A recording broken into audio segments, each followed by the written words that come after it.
श्रीनगर में पार्टी मुख्यालय पर वक्फ संशोधन विधेयक और उमर अब्दुल्ला सरकार के खिलाफ पीडीपी कार्यकर्ताओं ने जमकर विरोध प्रदर्शन किया। पीडीपी कार्यकर्ताओं ने एकजुट होकर मुख्य सड़क से पार्टी कार्यालय पहुंचे तो पुलिस ने उन्हें रोक दिया और पार्टी कार्यालय परिसर के अंदर ही उन्हें बंद कर दिया। इस बीच उन्होंने कहा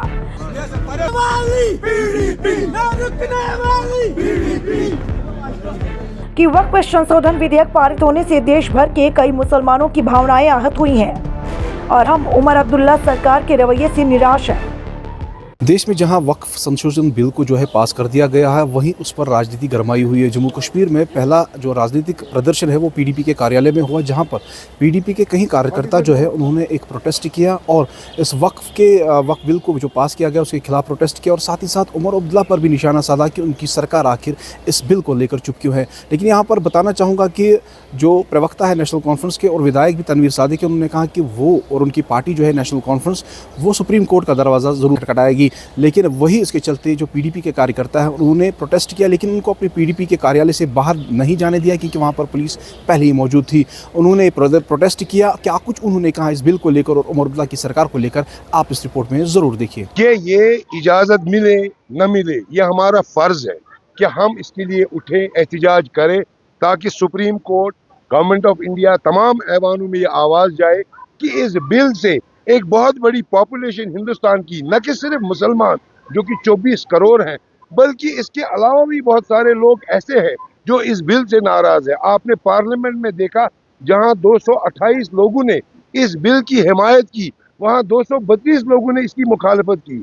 गोया ये बिल एक बहुत बड़े चंक ऑफ पॉपुलेशन को मंजूर नहीं है और फिर भी गवर्नमेंट ने अपने इलेक्टोरल बेनिफिट्स के लिए, अपने इलेक्टोरल फायदे के लिए, हिंदू मेजॉरिटी को खुश करने के लिए माइनॉरिटीज को मार्जिनलाइज करने का काम किया और ये बिल पास की। आपने देखा होगा जब फार्मर्स के खिलाफ कानून बने, ये वक्त आया उनको ये कानून वापस लेने पड़े। इसी तरह हमें उम्मीद है ये बिल भी गवर्नमेंट को वापस लेनी पड़ेगी, क्योंकि इस बिल से नाराज करोड़ों लोग हैं और ये बिल एक बहुत बड़ी माइनॉरिटी जो हिंदुस्तान में है, 24 करोड़ मुसलमानों के मजहब के साथ इंटरफेरेंस है, ये अनएक्सेप्टेबल है। हम ये लड़ाई सड़कों पर, हम ये लड़ाई ऐवानों में, हम ये लड़ाई सुप्रीम कोर्ट पर, हर जगह लड़ेंगे और पूरी कोशिश करेंगे कि गवर्नमेंट मजबूर हो जाए और इस बिल को वापस। कि जो हमारा आज का प्रोटेस्ट था ये एक बहुत ही पीसफुल प्रोटेस्ट था।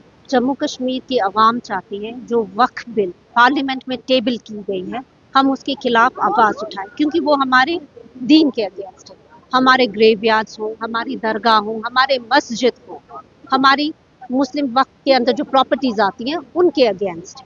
This is very unfortunate. I would say that Umar Saab didn't let anyone to talk inside the assembly. Similarly, he didn't want anyone to come on the roads and talk about it. It is very unfortunate. He, being a CM of a Muslim majority state, is not talking about it. It is really very unfortunate because the people of India, especially the Muslims, have an eye on Umar Sahab, and Umar Sahab is letting everybody down. Not only the people of Jammu and Kashmir, but the Muslims of whole of the country.